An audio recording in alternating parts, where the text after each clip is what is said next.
Hello दोस्तों, स्वागत है आपका।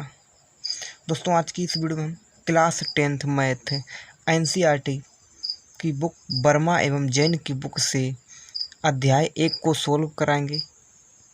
तो देखेंगे, अध्याय हमारा पहला अध्याय है कि वास्तविक संख्याएं। तो वास्तविक संख्या पढ़ने से पहले हमें कुछ बेसिक चीज़ें सीख लेनी होंगी। तो चलिए हम पहले बेसिक इसका थोड़ा पहला अध्याय पढ़ने से पहले हम पहले प्राकृतिक संख्या, सम संख्या, पूर्ण संख्या, इन सब के बारे में पहले जान लेते हैं। तो प्राकृतिक संख्या किसे कहते हैं? प्राकृतिक संख्या वे संख्या होती हैं जिसे वस्तु की गिनती की जाती है। जैसे कि हम बात करें, अगर जैसे कि 1 से लेकर 100 तक, जैसे कि हम वस्तु की गिनती करें, जैसे कि अगर हम बात करें, ये देखें कितनी उंगली हैं, तो इसे हम गिनेंगे 1 2 3 4। तो इसकी जो गिनती करते हैं वही हमारी प्राकृतिक संख्याएं होती हैं। तो लिखेंगे प्राकृतिक संख्या, लिखेंगे 1 2 3 4 डॉट डॉट डॉट अनंत तक। वो आगे है, अगली है पूर्ण संख्या। तो पूर्ण संख्या किसे कहते हैं? प्राकृतिक संख्या के समूह में शून्य को भी शामिल कर लिया जाए तो वो संख्या पूर्ण संख्या कहलाती है। तो जैसे कि मैंने बताया आपको, प्राकृतिक संख्या होती हैं 1 2 3 4 डॉट डॉट डॉट अनंत तक। यदि इसके आगे हम शून्य और लगा दें तो ये हो जाएगी पूर्ण संख्या। प्राकृतिक संख्या के आगे अगर शून्य लगा देंगे तो हो जाएंगी पूर्ण संख्या। इसके बाद है पूर्णांक। तो पूर्णांक किसे कहते हैं? पूर्णांक में देखेंगे, पूर्ण संख्या को जब धन एवं ऋण में व्यक्त किया जाता हो तो पूर्णांक कहलाता है। तो जैसे कि यहाँ पर देखेंगे पूर्ण संख्या है, जो पूर्ण संख्या है 0 1 2 3 4। यदि हम इसके आगे लिख दें -1 -2 डॉट डॉट डॉट अनंत तक, और इधर डॉट डॉट डॉट अनंत तक, तो देखें यहाँ पे माइनस है, माइनस और प्लस दोनों जब आ जाएँ, माइनस की संख्या और प्लस की संख्या हो तो उसे हम पूर्णांक कहते हैं। तो आगे चलते हैं, आगे है सम संख्या। सम संख्या किसे कहते हैं? जो संख्या 2 से पूर्णतः विभाजित हो वो संख्या हो सम संख्या कहते हैं। तो जैसे कि हम देखें 2 4 6 8 10 डॉट डॉट डॉट अनंत तक। जो संख्या देखेंगे इसमें 2 में 2 का भाग जाएगा, 2 एकम 2। इसमें 4 में देखेंगे 2 का भाग जाएगा, 2 दूनी 4। 6 में जाएगा 2 का भाग। जो संख्या 2 से विभाजित हो जाएगी उन्हें हम सम संख्या कहते हैं। आगे है विषम संख्या। तो विषम संख्या किसे कहते हैं? जो संख्या 2 से विभाजित ना हो विषम संख्या कहलाती है। जैसे कि 1 3 5 7 9 11 डॉट डॉट डॉट ऐसी तरह अनंत तक। जैसे कि देखेंगे इसमें 2 का भाग नहीं जाएगा, 3 में भी 2 का भाग नहीं जाएगा, 5 में भी नहीं जाएगा। तो चलिए अब हम आगे देखते हैं। तो अगली संख्या हमारी अभाज्य संख्या है। तो अभाज्य संख्या किसे कहते हैं? वे संख्या जो केवल एक और स्वयं से विभाजित हों अभाज्य संख्या कहलाती हैं। तो जैसे कि हम अगर बात करें अभाज्य संख्या की, जैसे कि 2, तो 2 को देखेंगे, 2 का अगर हम भाग करेंगे, 2 का भाग या तो 2 के पाड़े में आएंगे, या फिर 1 के पाड़े में 2 आएंगे, या फिर 2 के पाड़े में 2 आएंगे, कोमा। यदि 3 की बात करें, 3 के पाड़े में 3 आएंगे, यदि 3 के पाड़े में 3 आएंगे, या फिर 1 के पाड़े में 3 आएंगे, कोमा। देखेंगे 5, तो 5 देखेंगे, 5 में भी अगर हम इसमें भाग देंगे तो 1 का भाग जाएगा या फिर 5 का भाग जाएगा। तो वही यहाँ पर लिखा है, जो संख्या एक और स्वयं से विभाजित हो अभाज्य संख्या कहलाती है। देखेंगे यहाँ पर 5 जो है 1 से विभाजित होगी या फिर 5 से विभाजित होगी, कोमा। 7 अगर देखेंगे तो 7 भी या फिर 1 से विभाजित होगी या फिर 7 से विभाजित होगी। अगर हम 8 की बात करें, 8 देखेंगे 1 से विभाजित होगी, 8 जो देखेंगे 1 से विभाजित होगी, 2 से विभाजित होगी, 4 से विभाजित होगी और 8 से भी विभाजित होगी। तो ये अभाज्य संख्या नहीं होगी। जो 1 से विभाजित हो वह स्वयं से विभाजित हो वो संख्या अभाज्य संख्या कहलाती हैं। तो जैसे कि कोमा 11 भी एक अभाज्य संख्या है। इसी तरह कर लेंगे डॉट डॉट अनंत तक। तो चलिए अब हम समझते हैं भाज्य संख्या। तो भाज्य संख्या किसे कहते हैं? भाज्य संख्या वे संख्या जो एक और स्वयं के अलावा किसी भी और संख्या से भी विभाजित हों उससे भाज्य संख्या कहते हैं। तो जैसे कि हम बात करें 4, 4 देखेंगे, 4 में भाग देंगे तो देखेंगे 4 में यदि हम भाग दें तो किससे भाग देंगे, 2 से। 1 का भाग भी 4 में जाएगा 4 बार में। यहाँ पर 2 से भाग देंगे तो 2 का भी भाग इसमें जाएगा। यदि हम 4 का भाग इसमें देंगे 4 का भी भाग जाएगा। तो ऐसी संख्या को हम क्या करते हैं, भाज्य संख्या, जिसमें देखेंगे इसमें 1 का भी भाग जाएगा और 2 का भी भाग जाएगा और 4 का भी भाग जाएगा। देखेंगे 2 से अधिक बार भाग जा रहा है तो इसे हम भाज्य संख्या कहते हैं। जैसे कि आगे देखेंगे 6, तो 6 में देखेंगे 1 का भाग जाएगा, 2 का भी भाग जाएगा और 3 का भाग जाएगा और 6 का भाग जाएगा। तो देखेंगे जब इसमें भी देखेंगे इसमें 4 संख्याओं का भाग जा रहा है तो ये भी एक भाज्य संख्या, कोमा।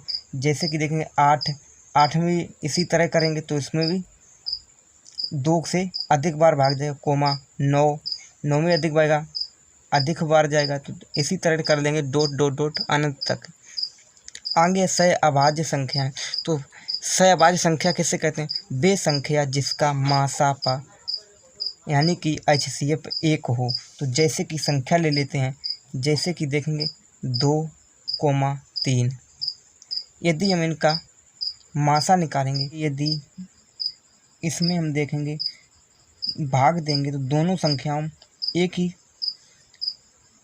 ही बार में कटनी चाहिए। यानी कि देखेंगे ये 2 से कटेंगे, ये 3 से कटेंगे, लेकिन नहीं कटनी चाहिए। ऐसे हम काटेंगे 1 से ही दोनों संख्या कटेंगी। देखेंगे इसमें भी अगर हम 1 से भाग देंगे तो 2 बार में कटेंगे, इसमें भी हम 1 से भाग देंगे तो 3 बार में कटेंगे। तो ऐसी संख्या जो 1 से कटे तो ऐसी संख्या को हम सहभाज्य संख्या कहते हैं, कोमा। जैसे कि अगले लेते हैं हम 4,7। तो देखेंगे इसी ये 1 से इसमें भी 1 का भाग जाएगा और 7 में भी 1 का भाग जाएगा। तो ऐसी संख्या को हम अभाज्य संख्या कहते हैं। आगे एक को और लेते हैं, जैसे कि 13,11। तो देखेंगे 13 जो है 1 से कटेंगे और 11 भी 1 से कटेंगे। तो चलिए अब हम जानते हैं परिमेय संख्याओं के बारे में। तो परिमेय संख्या कैसे कहते हैं, जिन संख्याओं को P/Q के रूप में व्यक्त किया जा सके परिमेय संख्या कहलाती हैं। जहाँ P तथा Q पूर्णांक हैं तब Q जो हो वो 0 के बराबर नहीं होना चाहिए। तो देखेंगे P/Q के जिन संख्या को हम P/Q के रूप में लिख सकते हैं उन संख्याओं को परिमेय संख्या कहते हैं। जैसे कि हम बात करें 1/2, तो देखेंगे 1/2 है, देखेंगे ये P और ये Q है, यानी P/Q के रूप में है तो इसे हम परिमेय संख्या कह सकते हैं। आगे देखते हैं, जैसे कि मैंने 3/2, तो 3 है ऊपर, बट्टे में 2 है, यानी P/Q के रूप में है, कोमा। आगे लेते हैं 1 है, इसके बटे में हम 1 लिख सकते हैं तो इसे भी हम परिमेय संख्या कहते हैं। यदि हम बात करें 3/0 की तो ये परिमेय संख्या नहीं होगी, क्योंकि P है और Q जो है 0 के बराबर नहीं होना, यानी कि Q जो है 0 नहीं होना चाहिए। तो इस संख्या को हम परिमेय संख्या नहीं कहेंगे। आगे ले लेते हैं, जैसे कि 5/4, 2,4। ऐसी संख्या को हम परिमेय संख्या कह सकते हैं, क्योंकि 2 है, 2 के बटे में 1 लिख सकते हैं, हमेशा छिपा रहता है। यानी 4 है, 4 के बटे में 1 लिख सकते हैं। तो ऐसी संख्या को हम परिमेय संख्या कहते हैं। आगे देखते हैं, आगे है अपरिमेय संख्या। अपरिमेय संख्या कैसे कहते हैं, वे संख्या जो P/Q के रूप में व्यक्त नहीं की जा सकें अपरिमेय संख्या कहलाती हैं। तो जैसे हम P/Q के रूप में ना लिख सकते, तो जैसे कि √2 है, तो √2 को हम P/Q के रूप में नहीं लिख सकते, कोमा। जैसे कि √3, √5, कोमा। बात करें पाई, तो पाई भी एक अपरिमेय संख्या होगी। यदि इसका मान रख दें 22/7 तो ये एक परिमेय संख्या होगी, क्योंकि ये P/Q के रूप में है। यदि हम पाई रखेंगे तो एक अपरिमेय संख्या होगी, यदि इसका मान रख देंगे तो ये एक परिमेय संख्या हो जाएगी। तो चलिए दोस्तों, अब हम अध्याय 1 को शुरू करते हैं। तो देखेंगे पहला अध्याय है वास्तविक संख्या यानी कि रियल नंबर। तो रियल नंबर में पहले हम देखेंगे, पहली एक्सरसाइज है, पहली एक्सरसाइज का पहला सवाल देखेंगे। तो पहली एक्सरसाइज का पहला सवाल है,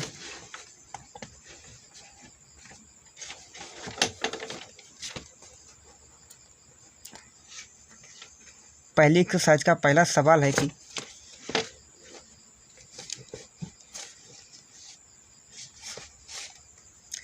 निम्नलिखित संख्याओं का HCF ज्ञात करने के लिए यूक्लिड एल्गोरिथम का प्रयोग कीजिए। तो देखें यूक्लिड विभाजन एल्गोरिथम ये क्या है, तो इसके बारे में हम जान लेते हैं थोड़ा।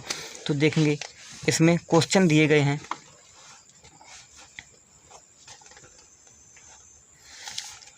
क्वेश्चन नंबर 1 में 3 क्वेश्चन दिए गए। क्वेश्चन है पहला है कि 135 और 225 का HCF निकालना है, यानी कि यूक्लिड विभाजन एल्गोरिथम के प्रयोग से।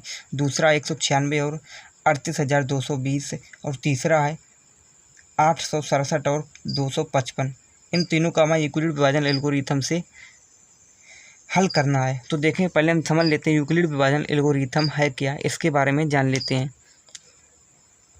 तो देखते हैं यूक्लिड विभाजन एल्गोरिथम का प्रमेय।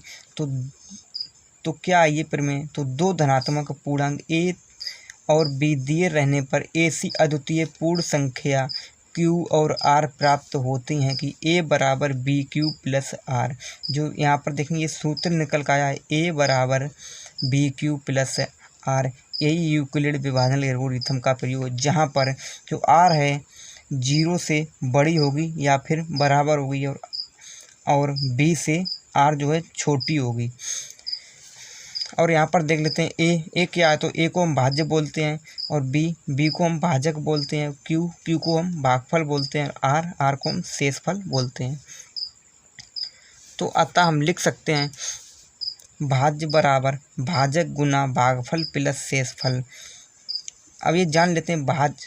तो भाज्य जब हम भाग देते हैं, जिसमें हम भाग देते हैं उसे हम भाज्य बोलते हैं, जिससे हम भाग देते हैं उसे हम भाजक बोलते हैं, और जो हमारा आंसर निकल कर आते हैं यानी कि जो वो होता है उसे हम बोलते हैं भागफल, और जो नीचे बच जाता है उसे बोलते हैं हम शेषफल। तो चलिए अब हम पहले क्वेश्चन को ले लेते हैं। तो पहला क्वेश्चन था कि यूक्लिड विभाजन निम्नलिखित संख्याओं का HCF ज्ञात करने के लिए यूक्लिड विभाजन एल्गोरिथम का प्रयोग कीजिए। तो पहले क्वेश्चन में 3 क्वेश्चन दिए गए थे। तो देखते हैं पहले क्वेश्चन का पहला है। तो पहले क्वेश्चन का पहला है कि क्वेश्चन नंबर 1 का पहला है कि 135 और 225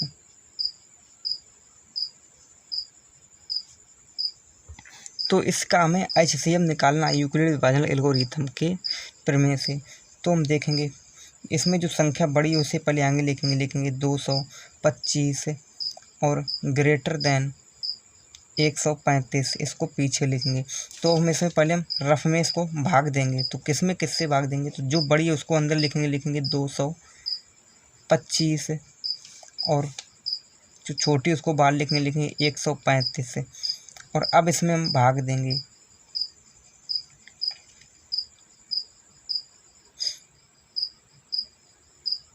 तो पहले हम भाग देंगे, तो 135 का भाग देंगे 225 में, तो एक बार भाग देंगे तो लिखेंगे 135।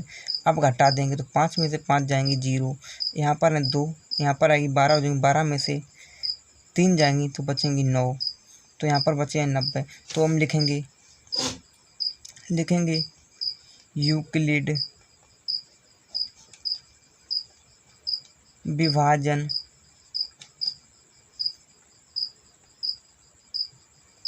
एल्गोरिथम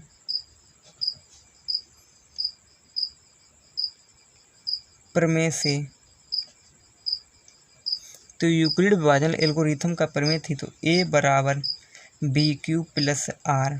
तो इसे हमें a बराबर बी क्यू प्लस आर के रूप में लिखना है। तो देखें a हमारा क्या था? भाज्य। तो भाज्य क्या यहाँ पर है? तो ये है भाज्य। तो भाज्य को पहले लिखेंगे यहाँ पर डालेंगे चरण फर्स्ट में लिखेंगे। चरण फर्स्ट में पहले हम a है तो a को बोलते हैं भाज्य। तो भाज्य हमारा है 225 बराबर b। तो b हमारा क्या है? भाजक। तो भाजक कितना है? 135 गुना q जो हमारा है वो है भागफल। तो भागफल कितना आया? 1। तो 1 को लिखेंगे प्लस आर है हमारा शेषफल, तो शेषफल कितना बचा है 90, तो 90 को लिखेंगे। 90 को लिखने के बाद देखेंगे 90 जो हमारा अभी 0 नहीं आया है, यानी कि जब इसे हमें तब तक हल करना है जब तक हमारा शेषफल शून्य ना आ जाए। तो लिखेंगे 90 इज नॉट इक्वल टू 0। तो अब हम फिर इसमें 90 से भाग देंगे, किसमें 135 में भाग देंगे। तो लिखेंगे 135, तो 90 का पारा तो मालूम नहीं है, तो यहाँ से एक संख्या को बंद करेंगे, यहाँ से एक संख्या को बंद करेंगे, तो यहाँ पर बचेंगे 9, यहाँ पर बचेंगे 13। तो 13 का 9 का भाग देंगे, 13 से अधिक ना हो, 9 एकम 9, एक बार भाग देंगे तो 1 को यहाँ पर लिखेंगे। यहाँ पर 90 में से घटाएंगे तो 5 को ऐसे उतारेंगे, 13 में से 9 घटाएंगे तो 9 घटाएंगे तो बचेंगे 4, यानी कि बचेंगे 45। तो लिखेंगे अभी भी हमारा जो शेषफल शून्य नहीं आया है, तो फिर लिखेंगे चरण नंबर सेकंड। तो चरण सेकंड में लिखेंगे अब की बार हमारा भाज्य कितना है, तो भाज्य अब की बार 135, तो लिख लेंगे 135 बराबर भाजक कितना है, तो 90 है, तो 90 गुना भागफल कितना है 1, तो लिखेंगे 1 प्लस शेषफल 45, तो लिखेंगे 45। तो अभी भी देखेंगे हमारा जो शेषफल है शून्य नहीं आया है, तो हम लिखेंगे 45 इज नॉट इक्वल टू 0। तो 45 से फिर हम भाग देंगे किसमें, तो पहले मैंने जिससे भाग दिया तो उसको इसके अंदर लिखेंगे 90 से भाग दें, 90 को लिखेंगे 45 दूना 90 होते 2 बार भाग जाएगा, 2 को लिखेंगे 90 को नीचे। तो देखेंगे ये पूरे जब पूरे कट गए हैं तो यहाँ पर लिखेंगे चरण नंबर थर्ड। चरण थर्ड में लिखेंगे अब की बार हमारा भाज्य कितना था, भाज्य अब की बार 90, तो 90 को लिखेंगे बराबर भाजक 45 है, तो 45 को लिखेंगे गुना भागफल 2 है, तो 2 को लिखेंगे प्लस शेषफल कितना बचा है, शून्य आ गया है, तो शून्य को यहाँ पर लिखेंगे। तो अब हम लिख सकते हैं अतः कह सकते हैं अतः 135 और 225 का HCF, तो इसका HCF कितना होगा, तो यहाँ पर देखेंगे अंत में मैंने जो भाग दिया था, जो शून्य आया था जिससे मैंने भाग दिया था वही हमारा HCF होता है। तो यहाँ पर देखेंगे मैंने अंत में 45 से भाग दिया था, तो हमारा शेषफल जो है शून्य आया था, तो 45 से मैंने अंत में भाग दिया, तो 45 ही हमारा HCF होगा। तो यहाँ पर लिखेंगे 45 से। तो ये हो गया इसका आंसर। तो चलिए दोस्तों एक और क्वेश्चन को हल करते हैं। तो क्वेश्चन नंबर 1 का दूसरा देखते हैं। क्वेश्चन नंबर 1 का दूसरा है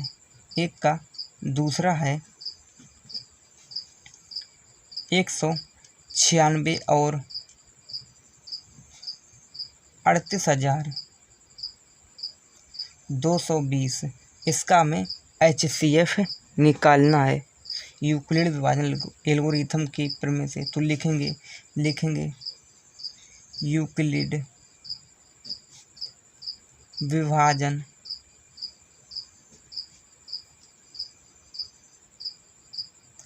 एल्गोरिथम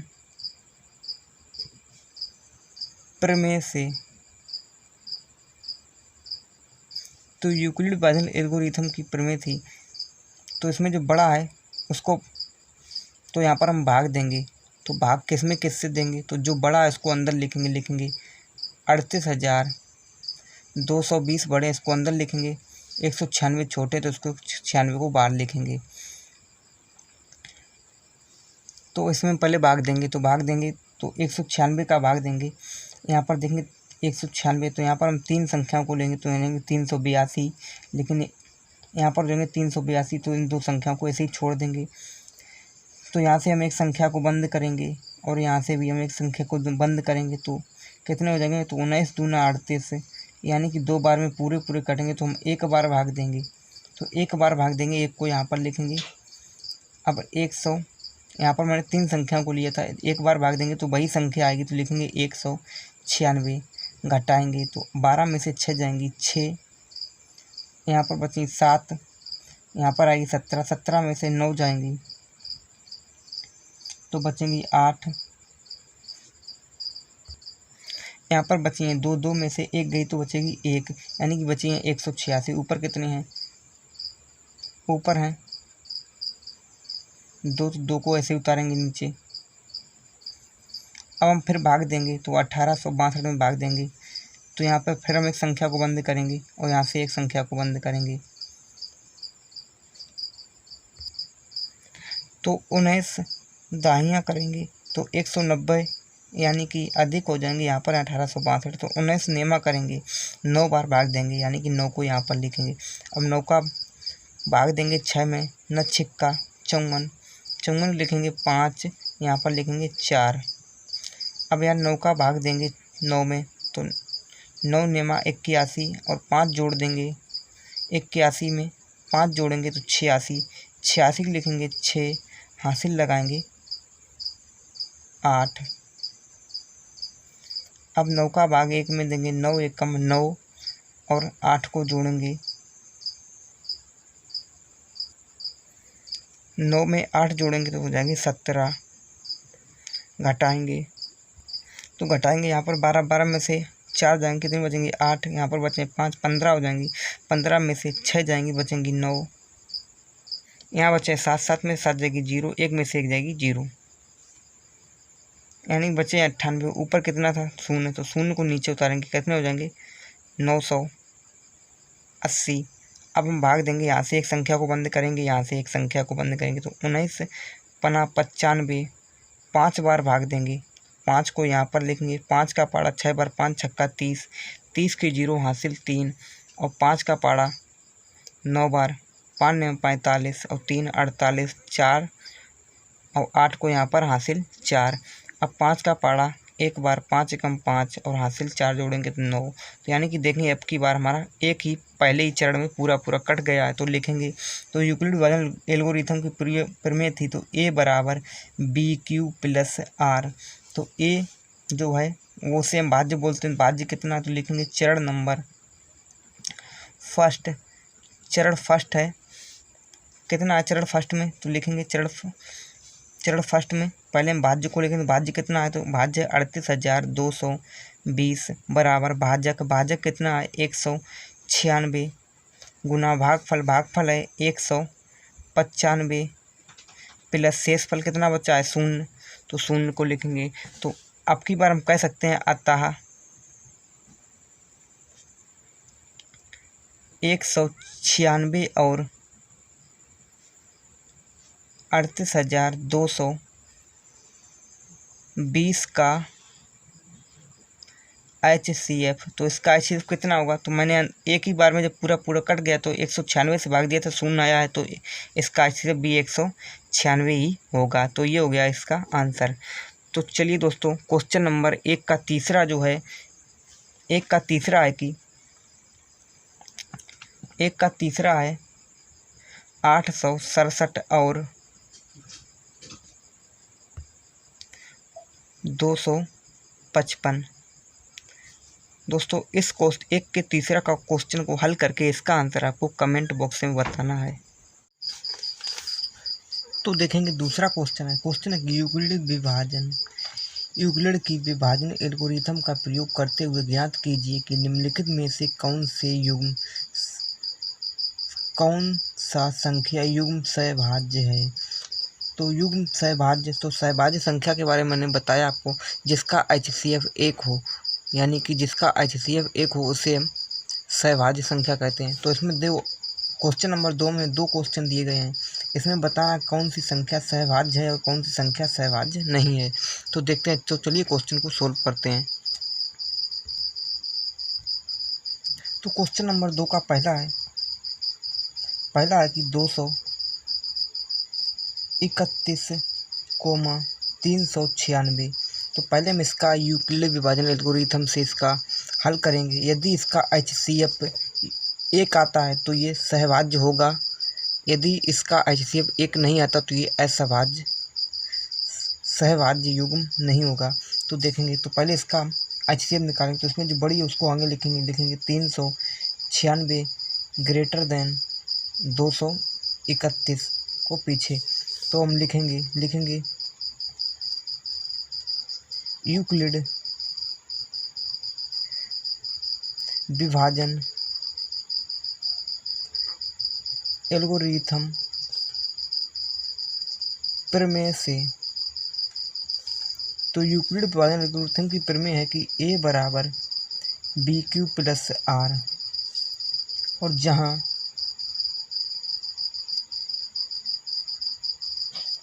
जहाँ r जो है b से r जो है 0 से बड़ी है और बराबर है, लेकिन b से r छोटी होगी। तो देखेंगे, तो इसमें तो इसको हम पहले हल करेंगे, तो इसमें भाग देंगे। तो किस में किससे भाग देंगे, तो जो बड़ी है संख्या उसको अंदर लिखेंगे। तो 396 बड़े, 396 को अंदर लिखेंगे 396, 231 छोटे, 231 को बाहर लिखेंगे। लिखने के बाद अब भाग देंगे। तो यहाँ से एक संख्या को, दो संख्याओं को बंद करेंगे, यहाँ से दो संख्या को बंद करेंगे, तो यहाँ पर बचेंगे 3, 2 का भाग देंगे, 3 से अधिक ना हो तो 2 एक कम 2, एक बार भाग देंगे। अब एक का इनमें गुना कर देंगे तो वही संख्या आएगी 231। घटाएंगे तो 5 में से 6 में से 1 जाएगी, बचेगी 5, 6, 9 में से 3 जाएंगी, बचेंगी 6, और 3 में से 2 जाएंगी, बचेंगी 1, यानी बचे हैं 165। तो अभी इसका शेषफल 0 नहीं आया, तो लिखेंगे चरण नंबर फर्स्ट। चरण फर्स्ट में लिखेंगे भाज्य हमारा कितना ए, तो ए हमारा कितना है 396 बराबर बी यानी कि भाजक कितना है 231 प्लस गुना क्यू कितना है 1, यानी शेषफल भागफल है 1 प्लस शेषफल, तो शेषफल 165, यानी कि शेषफल 165। तो लिखेंगे 165 इज नॉट इक्वल टू 0, यानी कि 165 अभी 0 के बराबर नहीं आया। तो फिर से अमल करेंगे अगले चरण में। तो 65 से हम भाग देंगे किसमें 231 में। तो फिर यहाँ से हम एक संख्या को बंद करेंगे, यहाँ से एक संख्या को बंद करेंगे। तो 16 एकम 16, 16 दूना 32, यानी कि अधिक हो जाएंगी, 23 से अधिक होंगे। तो 16 एकम 16 एक बार भाग देंगे, यानी कि इसका इसमें गुना कर देंगे 165। घटाएंगे तो 11 में से 5 जाएंगी, बचेंगी 6, यहाँ पर 12 में से 6 जाएंगी तो बचेंगी 6, यानी 66 बचेंगी। तो लिखेंगे, तो अभी भी शेषफल 0 नहीं आया, तो फिर लिखेंगे चरण नंबर सेकंड। चरण सेकंड में लिखेंगे अब की बार हमारा भाज्य है 231 बराबर भाजक है 165 गुना भागफल 1 प्लस शेषफल 66। तो लिखेंगे 66 इज नॉट इक्वल टू 0। अभी 66 जो है 0 के बराबर नहीं है। फिर से हम अगले चरण में हल करेंगे। तो 165 को लिखेंगे 165, 66 से भाग देंगे, 6 दूनी 12, 2 बार भाग देंगे, 2 का इसमें गुना करेंगे, 2 छंग 12, 12 लिखेंगे 2 यहाँ से लेके 2 छंग 12 1 13, यानी कि 132। तो घटाएंगे तो 5 में से 2 घटाएंगे, बचेंगे 3, 6 में से 3 जाएंगे 3। तो लिखेंगे चरण नंबर थर्ड। चरण थर्ड में लिखेंगे अब की बार हमारा भाज्य कितना है, तो 165। तो लिखेंगे 165 बराबर भाजक है 66 गुना भागफल है 2, तो लिखेंगे 2 प्लस शेषफल 33 है, तो लिखेंगे 33। अभी शेषफल 0 है, तो लिखेंगे 33 इज नॉट इक्वल टू 0। तो फिर हम 33 से भाग देंगे किसमें 66 में भाग देंगे। 33 दूना होते 66, 2 बार में पूरे कट जाएंगे। यदि अब की बार पूरे कट गए तो यहाँ पर लिखेंगे चरण नंबर 4। तो चरण 4 में लिखेंगे, तो अब की बार हमारा भाज्य कितना है 66। तो लिखेंगे 66 बराबर भाजक है 33, तो लिखेंगे 33 गुना भागफल 2 प्लस शेषफल 0, यानी शेषफल 0 आ गया। तब अंत में जिस 0 आता है शेषफल, तो उसके देखेंगे जिससे 0 आता है, यदि जिससे हम भाग देते हैं वो हमारा HCF होता है। तो यदि इसका HCF कितना होगा, तो इसका HCF होगा 33। तो देखेंगे इसका HCF 33 है, यानी कि इसका HCF अगर 1 आता तो ये सह अभाज्य होता, लेकिन ये इसका ही आया, इसलिए हम लिखेंगे 231, 396 सह अभाज्य युग्म नहीं है। तो चलिए क्वेश्चन नंबर 1 का दूसरा देखते हैं।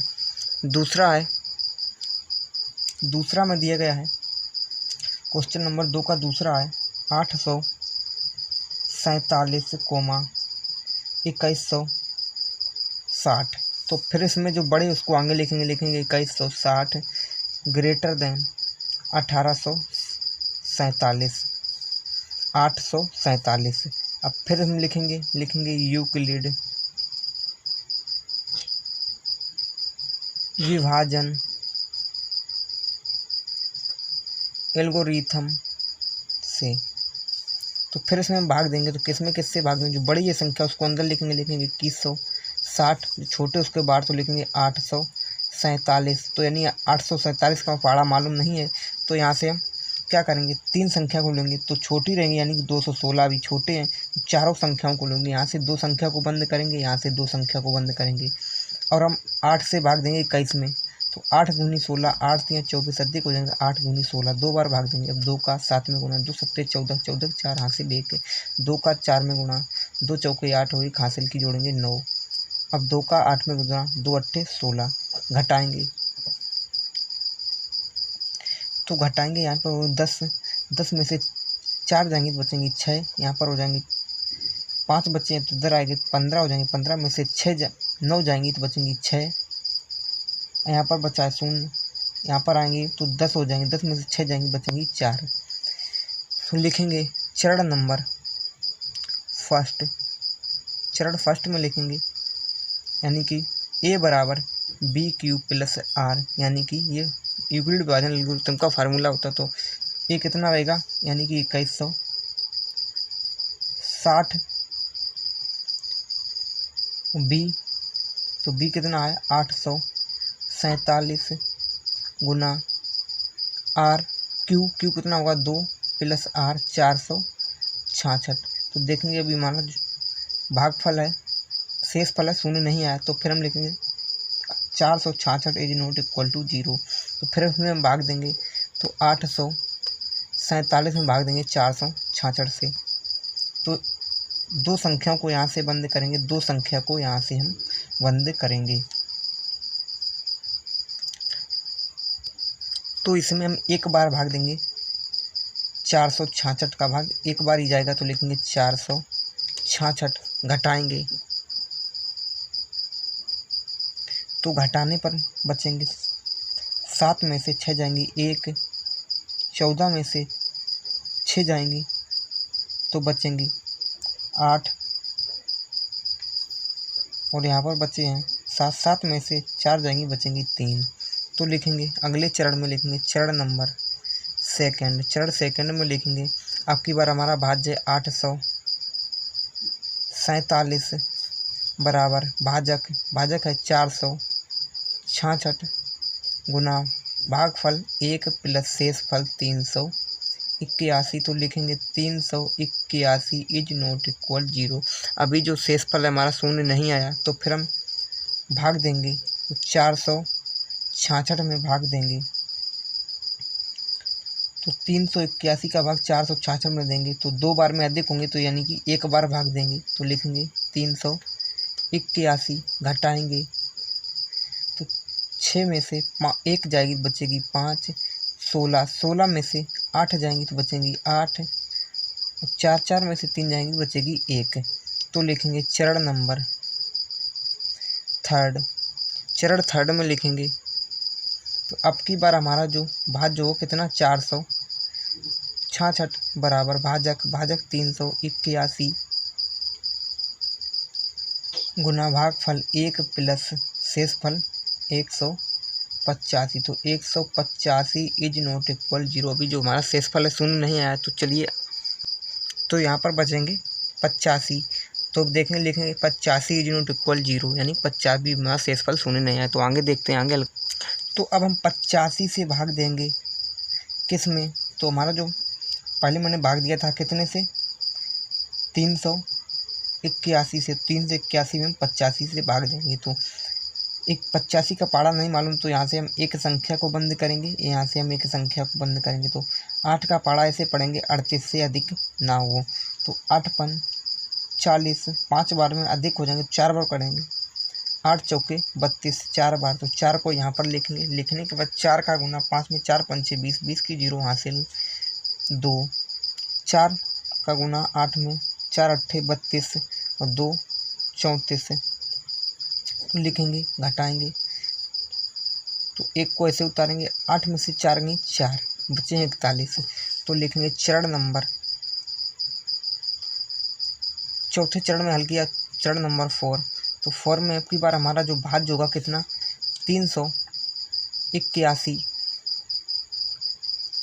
बराबर भाजक यानी कि 85 गुना भागफल 4 प्लस शेषफल 41। तो लिखेंगे 41 इज नॉट इक्वल 0। अब भी हमारा शेषफल शून्य नहीं आया, तो हम अगले चरण में हल करेंगे। तो 41 से फिर भाग देंगे कितने में, 85 में। तो यहाँ से एक संख्या को बंद करेंगे, यहाँ से एक संख्या, 4 दूनी 8 यानी कि 2 बार भाग देंगे। 2 को यहाँ पर लिखेंगे, 2 का गुणा 1 में 2 एकम 2, 2 का गुणा 4 में 2 चौके 8 है। घटाएंगे तो बचेंगे 5 में से 2 जाएंगे, बचेंगे कितनी, 3। 8 में से 8 गई 0। तो अभी भी हमारा शेषफल शून्य है। तो लिखेंगे चरण नंबर 5। तो 5वें चरण मैंने हल किया है। तो भाज्य की बार कितना है, 85 बराबर भाजक 41 गुना भागफल 2 प्लस शेषफल 3। तो लिखेंगे 3 इज नॉट इक्वल टू 0। तो फिर हम 41 से भाग देंगे, 41 में भाग देंगे 3 से। तो 3 का पाड़ा ऐसे पढ़ेंगे, 41 से अधिक ना हो। तो 3 एकम 3 यानी कि 13 बार हम पाड़ा करेंगे। 3 धाए 30 और 3 धाए 30 और 3 तिरका 9 यानी कि 13 बार पाड़ा पड़ेंगे। तो आएंगे 39। घटाएंगे तो बचेंगे 2।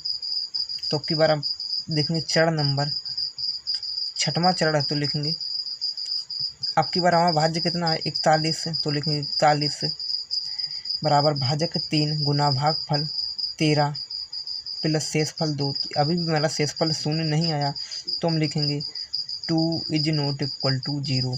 तो फिर हम इसमें भाग देंगे। तो किससे भाग देंगे, 3 से भाग दिया तो 3 को अंदर लिखेंगे। अब 2 का पाड़ा ऐसे पढ़ेंगे, 3 से अधिक ना हो। 2 एकम 2, एक बार भाग देंगे, 2 एकम 2। घटाएंगे तो बचेगा 1। तो लिखेंगे चरण नंबर 7। चरण 7 में अब की बार हमारा भाज्य है कितना, 3 बराबर भाजक 2 गुना भागफल 1 प्लस शेषफल 1। अभी भी हमारा शेषफल शून्य नहीं आया, तो फिर हम भाग देंगे। तो फिर हम किससे भाग देंगे, तो यहाँ पर बचे हैं 2 को अंदर लिखेंगे। अब 1 का ऐसा पाड़ा पड़ेंगे, 2 से अधिक ना हो। तो 1 दूना 2 बार में ये पूरे कटेंगे। तो लिखेंगे 1 दूना 2। तो अब की बार जब पूरे कट गए तो लिखेंगे चरण नंबर 8। तो चरण 8 में ये पूरे कटने। तो अब की बार भाज्य कितना, 2 था बराबर भाजक 1 गुना भागफल 2 प्लस शेषफल 0। तो देखेंगे अब की बार हमारा HCF कितना निकला है। अब की बार हमारा HCF निकल का आया है कितना, 1। तो लिखेंगे 1। यदि इसका HCF 1 निकल कर आया है तो ये सहभाज्य होगा। तो लिखेंगे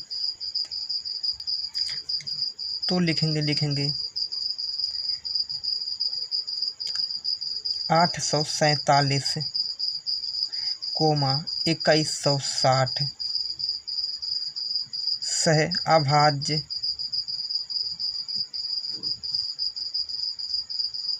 होंगे। सह अभाज्य है, क्यों है, क्योंकि इसका HCF 1 आया है निकल कर। यदि इसका HCF 1 निकल कर आया है तो ये सह अभाज्य है। यदि इसका HCF 1 ना आके कोई और संख्या आती तो ये सह अभाज्य नहीं होता। तो दोस्तों उम्मीद करता हूँ वीडियो को पसंद आया होगा। तो दोस्तों आज इस वीडियो में इतना ही। अब की बार अगले भाग में क्वेश्चन नंबर 3 से हम सोल्व कराएंगे।